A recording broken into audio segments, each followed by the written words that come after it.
Hi loves, how's it going? My name is Ann Lay and I created the Creative Minds Journal, which is the only journal out there that encourages creativity and productivity. That way you can exercise your right and your left brain in order to find balance and clarity in your life. So with that being said, today's journal entry is going to be about 10 tips to boost your productivity.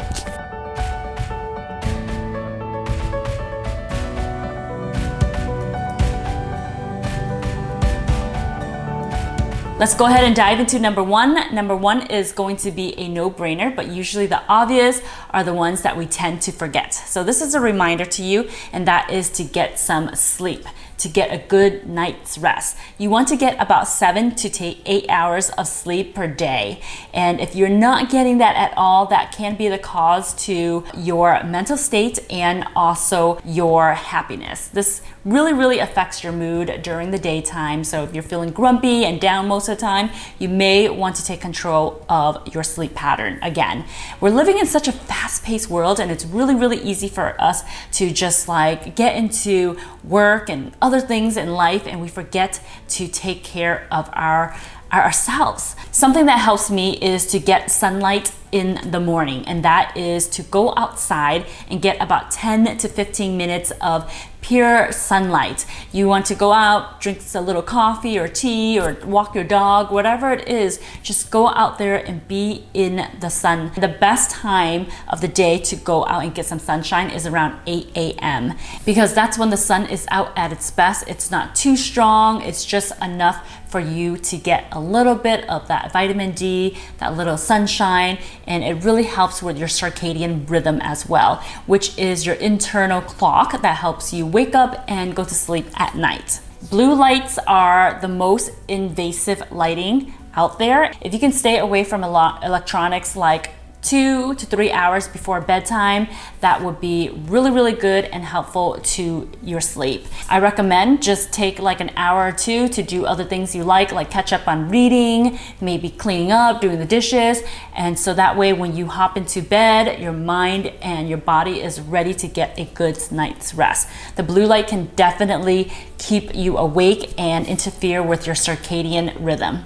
Number two is take care of your brain. You want to take care of your mind, body, and soul. When you're taking care of your brain, you're also taking care of your body and your health and your well-being. So a few things that you can do to take care of your brain is one, diet. A diet will not only help and take care of your brain, but it will help take care of everything else. So think of wholesome foods.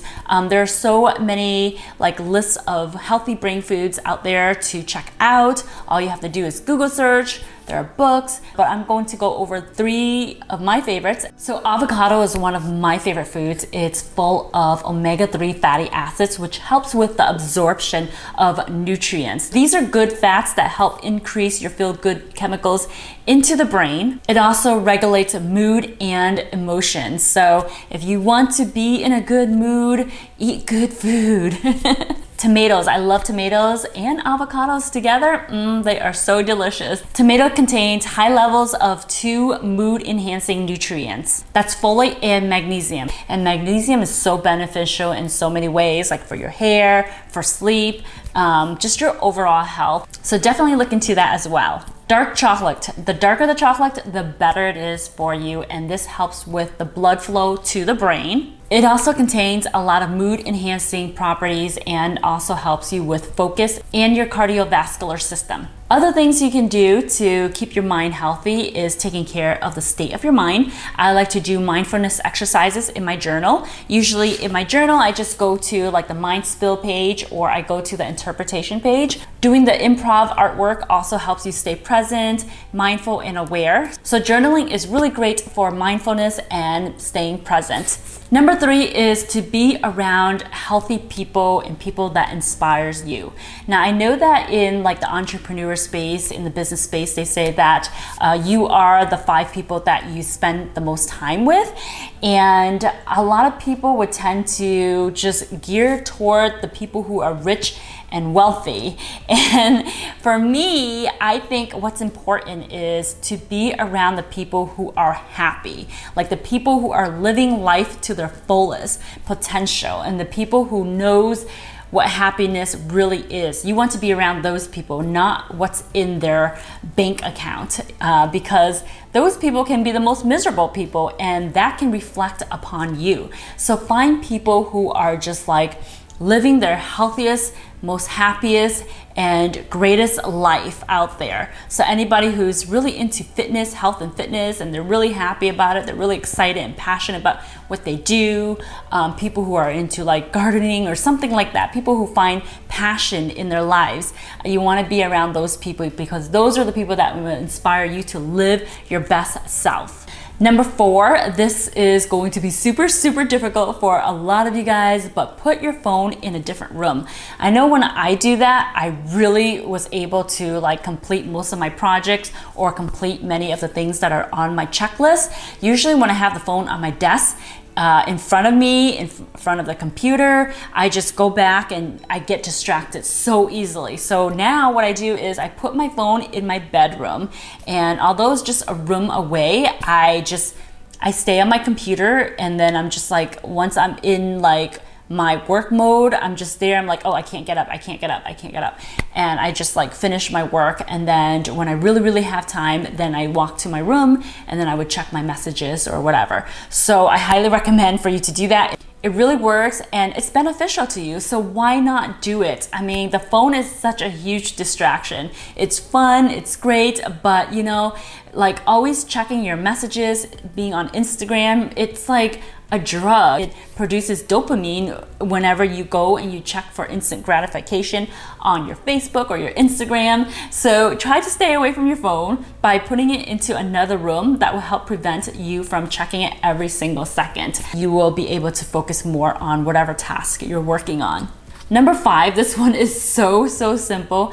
But write a to-do list. I always talk about this because this helps me so much. So I write a to-do list everywhere. I put it in my Mindspill pages, and then I take that and I consolidate, I break them up, categorize them, and then I put them in my planner that is also in here. So I do a big Mindspill, everything that's on my mind, and sometimes I would have like my journal near my bed or some paper near my bed, and then whenever I'm thinking of something, I just like write it down. I take all that and then I consolidate it in my planner of things that I need to do. From there, I just do a checklist. Like, be your own boss, be a tough boss too, and tell yourself to like finish all those tasks, write it down, write some commands for yourself so that way you could like get right to it. Having a checklist really just helps guide me throughout the day. It's like my little guide right there, and it's a reminder. I get so distracted easily that having the checklist right there is just, it helps me go back to what I need to focus on. So checklist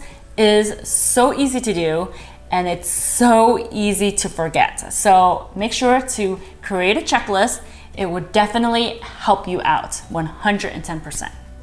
Number 6, that is to reward yourself after every task you've done. So have little rewards here and there after each task. For me, I know that editing a video is very tedious, and so sometimes I would break in between times and just get distracted, do something else, and that just makes my workflow like lengthier and drags on. So in order for me to like complete this project and be a little bit more efficient, I would reward myself. If I finish this task within 3 hours nonstop, I will reward myself by doing something I really, really wanted to do, like baking banana bread. So when I'm editing the video, in my mind, I'm like, you know what? I'm gonna finish this video, and then after I finish this video, I'm going to have a great time in the kitchen, baking my banana bread without having to stress out that I need to complete this video later on. I can do this with a clear conscience, with a clear mind, and just be my happy little self baking my banana bread. Number 7 is set the right environment. You want clarity around you. You want space around you, so that way you can create That way you can invent. That way you can produce. So make sure that your environment is nice and clear of any clutter. So before you work on a big project, clean up your space. And you want good lighting at the same time to set the right mood and tone. You want to feel relaxed in your environment, and lighting is really essential to that. Also, smell really helps. So if you set some aromatherapy around the area, like use a diffuser or something like that with some essential oils. So if you don't have a diffuser, that's okay. Just crack a window or something. You want some fresh air to circulate in your space. That way you can feel fresh, invigorated while you're working. Number 8, instead of focusing on the problem, focus on the solution. The problem is a good starting point for you, but you want to focus more on the different kind of solutions that you can use in order to get out of your problem or your issues. There are 3 modes of thinking: convergent, divergent, and lateral. Now, convergent and divergent synchronize with each other, but convergence is usually you have one answer and that is it. You know, there's only one answer to the problem. Divergent, you become more creative. You think of different creative ways you can solve or to get to this answer. And usually convergent and divergent thinking works together, because usually you have like an issue and you want to think of different solutions. And once you have the right solution, there is that one goal. And then there's lateral thinking. Lateral thinking is more exponential. You're thinking beyond what's in your bubble. You're thinking beyond the box. That is how innovators think, like people who create new ideas and revolutionize the world. So instead of just dwelling on the problem, there's so many solutions out there that will open new doors and windows and ideas for you. So remember, the problem is not going to do anything for you. It's not growth. The solution will help you move forward, and how you want to come about that is up to you. Number 9, and that is to say no. Say no to anything that doesn't have to do with your end goal. There are so many distractions out there, and it's so easy to want to do a little bit of this, want to do a little bit of that. Sometimes we don't say no because we're afraid to let people down too. But when it comes down to what is your priority, what is it you really want to do, accomplish, and where exactly do you want to see yourself in a week, 2 weeks, a month, or the end of the year? So I get invited to a lot of events around LA, and I stopped going to these events. And although they are fun, I learned how to say no just because it doesn't serve my overall goal. I don't want to be going to events year after year and that's it. You know, it gives me great content to Instagram about, but that's about it. It doesn't serve my overall goal of where I want to be in my life. And I stay home and just focus on my work. I want to craft my work and master it. Number 10, and that is to organize your ideas. Write it down. I love having my journal around because I get to, just the practice of writing it on paper. It's almost like a kinetic kind of exercise. You're writing down all your tasks and you're reviewing everything that you want to accomplish in your mind while you're, working your hands. So I love organizing everything on paper, and I would also use my calendar on my phone as well. As much as you can repeat all your tasks, your to-dos, it's really, really crucial. It helps you review and refine it. So whenever I get super, super overwhelmed, I just go in my MindSpill page and I just dump out everything, all the notes in my head. After my MindSpill page, I then categorize it and take different parts and put it in my planner or my phone's calendar.